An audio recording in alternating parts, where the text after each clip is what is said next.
दोस्तों, आपका फिर से स्वागत है एक्सप्लेन्ड हिंदी में। और आज मैं जिस मूवी को एक्सप्लेन करने वाला हूं उस मूवी का नाम है एलिजाबेथ हावेस। मूवी की शुरुआत में पहाड़ों के रास्ते एक कार में एक लड़की और एक आदमी अपने घर की तरफ जा रहे थे। कार में उस लड़की की आंखें खुलती है। वो लड़की का नाम एलिजाबेथ था, उसका साथी में बैठे डॉक्टर का नाम था हेनरी। वे दोनों अपने घर जा पहुंचते हैं। हेनरी एलिजाबेथ को घर की मेड क्लेयर और उसके बेटे ओलिवर से इंट्रोड्यूस करवाता है। ओलिवर अंधा था और दोनों डिनर करके अपने में जाते हैं और अपनी शादी की फर्स्ट नाइट को एंजॉय करते हैं। अगली सुबह हेनरी एलिजाबेथ को पूरा घर दिखाता है और सभी रूम में लॉक लगा था जो कि सिर्फ फिंगरप्रिंट से ही खुलता था। घर में एक रूम ऐसा भी था जहां पर जाने के लिए हेनरी एलिजाबेथ को मना कर देता है और वह वहीं पर एलिजाबेथ को प्यार करने लगता है। अब क्लेयर उन दोनों के मूवमेंट्स को देखकर वहां से चली जाती है और रात को हेनरी एलिजाबेथ से कहता है कि वह काम के लिए सुबह ही निकलने वाला है। अगली दोपहर को क्लेयर एलिजाबेथ को लंच के बारे में पूछती है और मौका देखकर एलिजाबेथ क्लेयर से पूछती है कि हेनरी को इतने सारे नोबेल प्राइज मिले हैं और वो इतना बड़ा आदमी है और फिर उसके जैसी सिंपल लड़की से उसने शादी क्यों की है, जिस पर क्लेयर कहती है कि उसे इस बारे में कुछ नहीं पता है। रात के समय एलिजाबेथ देखती है कि ओलिवर और क्लेयर अकेले रात को कहीं पर निकल गए हैं और ये देखने के बाद में एलिजाबेथ सोने का बहुत ट्राई करती है लेकिन वह सो नहीं पाती है, उसे नींद आ ही नहीं रही थी। एलिजाबेथ उठकर उस रूम में जाती है जहां पर जाने के लिए हेनरी ने उससे मना किया था और वो पूरा रूम की लेबोरेटरी की तरह था। वहां पर बहुत सारी मशीनें चल रही थी और वहां की एक मशीन जब वह खुलती है तो वहां पर एक लड़की सो रही थी जो कि बिल्कुल उसी की तरह दिखाई देती थी। वो फिर उस रूम से निकलने के लिए भागती है लेकिन एक जगह पर टकराकर उसकी उंगली से खून निकलने लगता है। वह अपने रूम में आकर अपने जख्मा पर बैंडेज लगाती है और वो किसी को फ़ोन लगाती है लेकिन वो किसी को भी फ़ोन नहीं लगा पा रही थी और वो थककर वहीं पर सो जाती है। अगले दिन से एलिजाबेथ हेनरी से अनकंफर्टेबल फील करने लगी थी। हेनरी उसके निशानी के बारे में पूछता है। एलिजाबेथ फ़ोन के बारे में बताती है कि यहाँ से कहीं पर फ़ोन ही नहीं लगता है और हेनरी ऐसा कह देता है कि ऐसी जगह से फ़ोन नहीं लगना एक नॉर्मल बात है।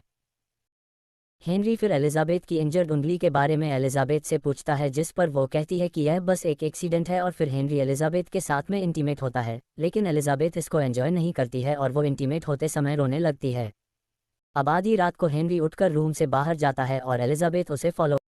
हेनरी को पता लग जाता है कि एलिजाबेथ उसका पीछा कर रही है और हेनरी एलिजाबेथ को जब सजा देने वाला था तो वो एक हथियार देखकर एलिजाबेथ को मारने के लिए उसके पीछे पीछे जाता है। एलिजाबेथ घर से बाहर निकलने की कोशिश करती है पर उसका फिंगरप्रिंट लॉक काम नहीं कर रहा था। अब एलिजाबेथ वाइन शेल्फ के पीछे छुप जाती है और उसी रूम में हेनरी भी आ जाता है पर वो एलिजाबेथ को नहीं देखता है और फिर वो लिविंग रूम में जाता है। एलिजाबेथ जब वहां से निकलती है तो देखती है कि लिविंग रूम खाली है और अपनी सेफ्टी के लिए वह भी एक हथियार उठाकर ऊपर के रूम की तरफ जाने लगती है लेकिन हेनरी वहीं पर छुपा हुआ था और वह एकदम से निकलकर एलिजाबेथ पर हमला करके उसे मार। अगली सुबह ओलिवर और क्लेयर एलिजाबेथ की बॉडी को दफनाकर ठिकाने लगा देते हैं और फिर ओलिवर क्लेयर और हेनरी के साथ में मिलकर ब्रेकफास्ट करते हैं जैसे कि कुछ हुआ ही ना हो। वे सभी नॉर्मल बिहेव कर रहे थे और क्लेयर हेनरी को ये सभी काम छोड़ने को कह देती है क्योंकि उसे ऐसा लगता था कि वह कभी भी पकड़ा जा सकता। अब शाम के समय हेनरी के घर पर उसका एक फ्रेंड फ्रैंक आता है जो कि एक डिटेक्टिव था। हेनरी फ्रैंक से कहता है कि एलिजाबेथ सो रही है और हेनरी फ्रैंक से उसकी परेशानी का कारण पूछता है। फ्रैंक का डिपार्टमेंट कुछ चीज़ों पर इन्वेस्टिगेशन कर रहा था और शायद से ये चीज़ें हेनरी के लिए हो सकती है पर हेनरी को इन बातों से ज़्यादा फर्क नहीं पड़ रहा था। अब दूसरी तरफ क्लेयर जब अपनी डायरी लिख रही थी तो ओलिवर वहां पर आकर उसके लिए फूल लाता है। क्लेयर ओलिवर से उसे इस तरह गिफ्ट लाने के लिए मना करती है और ओलिवर कहता है कि अगर वो यहाँ पर खुश नहीं है तो यहाँ पर क्यों रह रही है, जिस पर क्लेयर कहती है कि वो चीज़ों को समझती है और इसीलिए वो यहाँ रह रही है। ओलिवर कहता है कि वो यहाँ इसलिए रह रही है क्योंकि वो हेनरी से प्यार करती है और ओलिवर को वहाँ से भेजकर क्लेयर अपनी पिल्स ले लेती है। धीरे धीरे समय निकलता है और 6 हफ्तों के बाद भी उसी पहाड़ के रास्ते एलिजाबेथ और हेनरी घर की तरफ जा रहे थे और इस बार एलिजाबेथ की वेडिंग ड्रेस अलग थी पर बाकी सभी पहले की ही तरह सेम। हेनरी एलिजाबेथ को क्लेयर और ओलिवर से इंट्रोड्यूस कराता है और पूरा घर दिखाता है और उसी लेबोरेटरी रूम में जाने से मना कर देता है। अब डिनर करने के बाद में दोनों इंटीमेट होते हैं और सोने से पहले हेनरी उसे कहता है कि सुबह उसे काम के लिए कहीं पर जाना है। एलिजाबेथ को नींद नहीं आ रही थी तो वो किचन में जाती है जहां पर उसे क्लेयर मिलती है। वह क्लेयर को हेनरी के बारे में पूछती है क्योंकि वह हेनरी के बारे में जानना चाहती थी। क्लेयर कुछ बता पाती उससे पहले ही हेनरी वहां पर आकर एलिजाबेथ को अपने साथ में रूम में लेकर चलाती है जाता है। अगले दिन एलिजाबेथ घर पर अकेली थी। वो फिर उसी रूम के अंदर चली जाती है जहां पर हेनरी ने उसे जाने के लिए मना किया था और वहां पर एलिजाबेथ को उसी की ही तरह हमशक्ल लड़की दिखाई देती है जो कि मशीन का अंदर थी। उसे देखकर वो वहां से भागती है और वही हमशक्ल एलिजाबेथ मशीन से निकलकर एलिजाबेथ के पीछे जाती है। एलिजाबेथ ये देखती है कि क्लेयर और ओलिवर कहीं बाहर गए हैं और वो अपने रूम में जाकर सो जाती है। फिर वहां पर हमशक्ल एलिजाबेथ आकर असली एलिजाबेथ का फेस टच करती है और उसका पजामा निकालती है।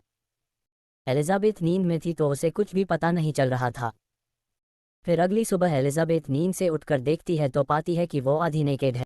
हेनरी उसे देखकर पूछता है कि क्या वह ठीक है और फिर बाथरूम में जाती है फ्रेश होने के लिए। हेनरी बाथरूम के अंदर जाना चाहता था पर एलिजाबेथ उसे रोकती है और फिर भी हेनरी अंदर आ ही जाता है। हेनरी टॉवल हाथ में लेता है और उसकी बात ना मानने की वजह से वो एलिजाबेथ को मारने ही वाला था। एलिजाबेथ बाथरूम से भागती है पर हेनरी उसे पकड़कर टॉवल से उसका गला दबाकर उसे मारने लगता है और किसी तरह से एलिजाबेथ उसे किक करके वहां से भाग जाती है। वह दरवाजे की तरफ आती है पर उसका फिंगरप्रिंट काम नहीं करता है और वहां के ग्लास को तोड़ने की वह कोशिश करती है पर वह नहीं टूटता है। एलिजाबेथ किचन में जाकर एक चाकू उठा लेती है अपनी सेफ्टी के लिए। हेनरी एक कपड़े पर क्लोरोफॉर्म लगाकर एलिजाबेथ को पकड़ने जाता है। हेनरी लिविंग रूम में जाकर पियानो बजाता है, फिर वो पियानो की रिकॉर्डिंग बजा देता है ताकि एलिजाबेथ को लगे कि हेनरी अभी भी वहीं पर है। एलिजाबेथ जब किचन से निकलती है तो हेनरी उसे पकड़कर क्लोरोफॉर्म का कपड़ा उसके मुंह पर लगा देता है जिससे कि एलिजाबेथ बेहोश होने का नाटक करती है और मौका मिलते ही वह हेनरी पर चाकू से कई बार वार करती है और हेनरी वहीं पर मारा जाता है। अब क्लोरोफॉर्म की वजह से एलिजाबेथ उसके पास ही बेहोश हो जाती है और कुछ समय के बाद में एलिजाबेथ को होश आता है तो वो उठकर हेनरी की बॉडी को दरवाजे के पास ले जाती है। फिंगरप्रिंट से दरवाजा खोलने की कोशिश करती है पर दरवाजा नहीं खुलता है और वह घर से खून को साफ करती है जिसके बाद में वो हेनरी की डेड बॉडी छुपा देती है। वो फिर नहाती है और अपने शरीर से खून को साफ करती है और अपने खून से सने कपड़ों को जला देती है और वह अपनी वेडिंग रिंग को भी उतार देती है। सोफे पर सो जाती है और तभी उसे हेनरी का फोन बजने की आवाज सुनाई देती है। वो जब हेनरी के फोन को देखती है तो उस पर क्लेयर के बहुत सारे मिस कॉल आए हुए थे। फिर एलिजाबेथ 911 पर कॉल कर ये बताती है कि वो अपने ही घर पर लॉक हो गई है पर उसके घर का एड्रेस भी उसे नहीं पता था और वह कुछ और बता पाती। उससे पहले ही क्लेयर और ओलिवर घर पर आ गए थे। एलिजाबेथ ऐसा दिखाती है कि जैसे वहां पर कुछ हुआ ही नहीं हो और वो पढ़ने का नाटक करती है और वो क्लेयर से कहती है कि हेनरी ऊपर कमरे में सो रहा है और क्लेयर और ओलिवर उसे वहां पर देखकर शॉक्ड हो गए थे। क्लेयर किचन में जाती है और अचानक उसे हार्ट अटैक आ जाता है और वह किसी तरह 911 पर कॉल करके एम्बुलेंस को बुलाती है और कुछ ही समय में एम्बुलेंस वहां पर आकर क्लेयर को हॉस्पिटल लेकर जाती है। और उसी का मौका देखकर एलिजाबेथ घर से बाहर निकलने वाली थी पर ओलिवर उसे रोक कर कहता है कि अगर वह यहाँ से बाहर गई तो वह भी उसे पुलिस से नहीं बचा सकता। एलिजाबेथ ने ही हेनरी को मार दिया है। एलिजाबेथ कहती है कि उसने ये सेल्फ डिफेंस में किया है और ओलिवर उसे हेनरी की डेड बॉडी दिखाने को कहता है। एलिजाबेथ और ओलिवर हेनरी की बॉडी को बना में डाल देते हैं। ओलिवर फिर एलिजाबेथ से उसके पास्ट के बारे में पूछता है और वह कहती है कि उसके पेरेंट्स कार एक्सीडेंट में मार गए थे तो वह ऑर्फनेज में बड़ी हुई थी और असल में वो एक अनाथ है।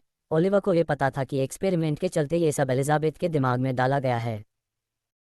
हेनरी ने 6 बार एलिजाबेथ के क्लोन बनाए थे जिनमें से 4 को उसने पहले ही मार दिया है और वो 5वें नंबर की एलिजाबेथ हैं। सारी की सारी एलिजाबेथ हर तरफ से एक जैसी दिखाई देती है और दोनों को दिखता है कि फ्रैंक उनके घर पर आया है। ओलिवर एलिजाबेथ को कुछ बातें समझाकर फ्रैंक के पास भेज देता है। एलिजाबेथ फिर जाकर फ्रैंक से मिलती है और वो कहती है कि हेनरी की तबीयत ठीक नहीं है तो वह अभी भी सो रहा है। और ओलिवर जब पानी लेने जाता है तो फ्रैंक एलिजाबेथ से पूछता है कि क्या वह ठीक है और उसे पता चला था कि उसने 911 पर कॉल किया है। ओलिवर फिर वहां पर आकर ये कहता है कि 911 पर कॉल क्लेयर के लिए किया गया था क्योंकि उसे हार्ट अटैक आया था। ओलिवर फिर से रूम में चला जाता है और फ्रैंक कहता है कि इस घर में कुछ ना कुछ अजीब जरूर है क्योंकि एलिजाबेथ को स्लीप डिसऑर्डर है, ओलिवर अंधा है और क्लेयर का हार्ट कमजोर है और आज हेनरी भी बीमार है, मतलब कि कुछ ना कुछ गड़बड़ जरूर है। फिर अचानक ओलिवर वहां पर आकर हेनरी को गोली मार देता है जिससे कि वह वहीं पर मारा गया था। ओलिवर फिर एलिजाबेथ को समझाता है कि फ्रैंक ने पहले की को देखा था तो उसे उन पर पहले से ही शक हो गया था और इसीलिए उसे मारना जरूरी था। तीसरे नंबर की एलिजाबेथ जब घर से भाग गई थी तो फ्रैंक उसे रास्ते में मिला था और वह उसे वापस हेनरी के पास लेकर आया था। उसके बाद में हेनरी ने तीसरी एलिजाबेथ को मार दिया था और उसके बाद में चौथे नंबर की एलिजाबेथ को बनाकर उसमें पुरानी मेमोरीज डालकर उसे हेनरी की वाइफ बनाकर रखा गया था। एलिजाबेथ इन साल एक्सपेरिमेंट के बारे में सुनकर बहुत ज्यादा दुखी होती है और वह ये सब नहीं सुनना चाहती थी।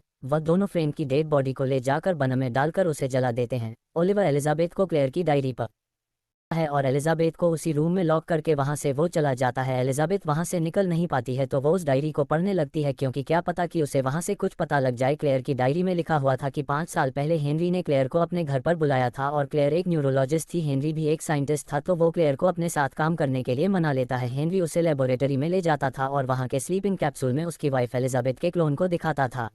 हेनरी की वाइफ अपने पहले बच्चे को पैदा करते समय ही मर गई थी। एलिजाबेथ को एक बीमारी थी और तब हेनरी ने अपनी वाइफ का डीएनए लेकर उसके 6 क्लोन मतलब कि एलिजाबेथ की 6 कॉपी बनाई, लेकिन सिर्फ उनमें से 2 क्लोन में ही बीमारी थी तो वो भी मर जाती और तब उसने बाकी के 4 एलिजाबेथ को स्लीपिंग कैप्सूल में डाल दिया तब तक जब तक कि बीमारी का इलाज नहीं मिल जाता। पहले तो इस काम के लिए मना किया था पर हेनरी उसे समझाता है कि यह एक्सपेरिमेंट उसके करियर में बहुत अच्छा होगा और तब क्लेयर भी मान गई थी। फिर 2 साल के अंदर अंदर ही क्लेयर का एक्सपेरिमेंट भी सही होता है और हेनरी और क्लेयर क्लोन में मेमोरी डालने लगते हैं। तीसरे नंबर की एलिजाबेथ फिजिकली हेल्थी थी पर उसे उसकी बातें याद नहीं रहती थी। एलिजाबेथ को एक दिन लेबोरेटरी में अपने जैसे क्लोन दिखाई देती है और वो वहां से भाग जाती है और ऐसे ही फ्रेंड को एलिजाबेथ मिल गई थी और वो फ्रेंड को कुछ भी नहीं बता पाती क्योंकि उसे कुछ याद ही नहीं था। हेनरी ने फ्रेंड को पैसे दिए थे ताकि वो एलिजाबेथ के बारे में किसी को भी नहीं बताए। प्रेजेंट टाइम में ओलिवर एलिजाबेथ के लिए खाना लेकर आता है और एलिजाबेथ उस पर हमला करके डोर का कोड पूछती है। ओलिवर कोड बता देता है और एलिजाबेथ उसे बेल्ट से बांधकर डोर के पास जाती है और वो वही कोड डोर के लॉक में लगाती है पर डोर नहीं खुलता है क्योंकि ओलिवर ने उसे गलत कोड बताया हुआ था। एलिजाबेथ फिर से रूम में चली जाती है तो ओलिवर वहां से भाग चुका था। एलिजाबेथ फिर किचन से एक चाकू उठा लेती है और एलिजाबेथ उसी लेबोरेटरी में जाती है। वहां पर ओलिवर छठे नंबर के क्लोन का ध्यान रख रहा था। ओलिवर उसे कहता है कि वो जाए उस डायरी को पूरा पढ़े जिसके बाद में वह उसे यहाँ से जाने देगा और मौका मिलते ही ओलिवर एलिजाबेथ को एनेस्थेशिया का इंजेक्शन देकर बेहोश कर देता है। एलिजाबेथ जब नींद से उठती है तो हेनरी ने उसके पैर पर चैन लगाकर उसे बांध कर रखा हुआ था और उसका रूम भी बाहर से लॉक कर दिया गया था। एलिजाबेथ चैन नहीं खोल पाती है तो फिर से डायरी पढ़ने लगती है जिसमें लिखा था कि कुछ दिन के बाद में तीसरे नंबर की एलिजाबेथ मर गई थी। हेनरी क्लेयर से कहता है कि वो खुद मरी है और क्लेयर को हेनरी पर ही शक होता है पर वो कुछ नहीं बोलती है और तीसरे नंबर के एलिजाबेथ को दफनाकर वो फिर से अपने एक्सपेरिमेंट को करने लगते हैं और ऐसे ही 6 महीने बीत जाते हैं। हेनरी अब अपने एक्सपेरिमेंट को पूरा होने की पूरी आशा खो देता है और इसी समय क्लेयर और हेनरी करीब आ जाते हैं और दोनों इंटीमेट भी होते हैं। अब प्रेजेंट टाइम में ओलिवर खाना लेकर एलिजाबेथ के पास में आता है और उसे डायरी से क्या पता चला ये पूछता है। एलिजाबेथ कहती है कि अब तक डायरी में उसके बारे में कुछ नहीं लिखा है और ओलिवर बताता है कि क्लेयर ने सही क्लोन बनाया था पर हेनरी ने उसमें हेर फेर की थी। वो जब बोर्डिंग स्कूल में था तभी सारे क्लोन्स तैयार हो गए थे। जब वो 12 साल की उम्र में घर पर आया था तो उसने दूसरे नंबर के एलिजाबेथ को देखा था और उसके मुताबिक वो एलिजाबेथ सबसे ज्यादा सुंदर थी और उसी के बाद ओलिवर अंधा हुआ था। दूसरे नंबर की एलिजाबेथ और ओलिवर बहुत अच्छे दोस्त बन गए थे और तब ने जलन में आकर ओलिवर को अंधा कर दिया था क्योंकि वह हेनरी से नफरत करता था। ओलिवर वहां से चला जाता है और एलिजाबेथ फिर से डायरी पढ़ने लगती है जिसमें लिखा था कि क्लेयर ने हेनरी से ब्रेकअप कर लिया था और उसे पता था कि वो कभी भी एलिजाबेथ की जगह नहीं ले सकती है। और एक दिन क्लेयर हेनरी से पूछती है कि वो आखिरकार चाहता क्या है और वो ये एक्सपेरिमेंट क्यों कर रहा है, जिस पर हेनरी कहता है कि वो अपनी पहली वेडिंग नाइट मतलब कि अपनी सुहाग रात को बार बार जीना चाहता है। क्लेयर हेनरी से प्यार करती थी तो मजबूरी में उसकी हेल्प करने लगती है और इसी तरह चौथे नंबर की एलिजाबेथ भी रेडी हो जाती है। क्लेयर को पता लगता है कि एलिजाबेथ का बच्चा भी उसके साथ में पैदा होते ही मर गया था। दरअसल ओलिवर हेनरी का बेटा नहीं बल्कि वह खुद हेनरी का ही क्लोन है, मतलब कि ओलिवर हेनरी की ही कॉपी है। हेनरी चाहता था कि उसके मरने के बाद भी यंग ओलिवर और यंग एलिजाबेथ साथ में रहे और यह सब जानकर पांचवें नंबर के एलिजाबेथ को शौक लगता है कि ओलिवर है का ही क्लोन यानी कि उसी की कॉपी है।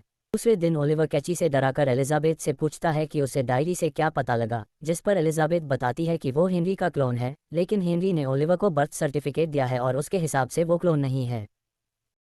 एलिजाबेथ उसे सेड्यूस करती है और कहती है कि वो दोनों अब से साथ रहेंगे और मौका देखकर वो कैची ओलिवर से छीन लेती है और अपने पैरों की चैन को खोल लेती है, जिसके बाद में वो ओलिवर को डोर का कोड पूछती है। वो फिर ओलिवर को मार ही रही थी कि तभी छठे नंबर की एलिजाबेथ आती है।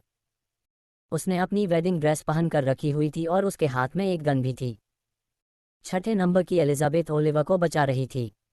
फिर पांचवें नंबर की एलिजाबेथ उसे समझाती है कि ओलिवर एक अच्छा आदमी नहीं है, लेकिन वो क्लोन एलिजाबेथ उसकी बातें नहीं सुनती है और फिर एलिजाबेथ कैची से ओलिवर पर हमला कर देती है और उसे वो हॉस्टेज बना लेती है। लेकिन क्लोन एलिजाबेथ गोली चला देती है और गोली ओलिवर को जा लगती है और वो वहीं पर मारा जाता है। अब हम देखते हैं कि एलिजाबेथ घर से बाहर जाती है पर क्लोन एलिजाबेथ उस पर गोली चला देती है और मरने से पहले एलिजाबेथ उसे क्लेयर की डायरी पढ़ने के लिए कह देती है। फिर हम देखते हैं कि अपने कपड़े बदलकर क्लोन एलिजाबेथ क्लेयर की डायरी पढ़ती है और उसे सब कुछ पता चल जाता है कि चौथे नंबर की एलिजाबेथ को मारते समय क्लेयर ने सब कुछ देख लिया था और तब हेनरी ने अपनी सारी संपत्ति क्लेयर के नाम पर कर दी थी ताकि वह किसी को भी कुछ नहीं बताए। क्लेयर पुलिस को ये सब कुछ बताने वाली थी लेकिन कोई भी उस पर विश्वास नहीं करता क्योंकि हेनरी की वाइफ एलिजाबेथ तो पहले ही मर चुकी थी। हेनरी को एलिजाबेथ को बार बार मारने में मजा आ रहा था और उसे कोई दुख भी नहीं था क्योंकि यह असली एलिजाबेथ की क्लोन थी। अब प्रेजेंट टाइम में क्लेयर घर पर आ जाती है और एलिजाबेथ उसे उसकी डायरी दे देती है और कहती है कि उसे कुछ अच्छा करना चाहिए और यह कहकर वो बाहर की दुनिया की तरफ निकल जाती है और वो उसे यह कहती है कि अब वो बिल्कुल फ्री है। दोस्तों, मूवी आपको कैसी लगी? अच्छी लगी तो लाइक एंड सब्सक्राइब करना ना भूले। मिलते हैं ऐसी अच्छी वीडियो के साथ, तब तक के लिए बाय बाय।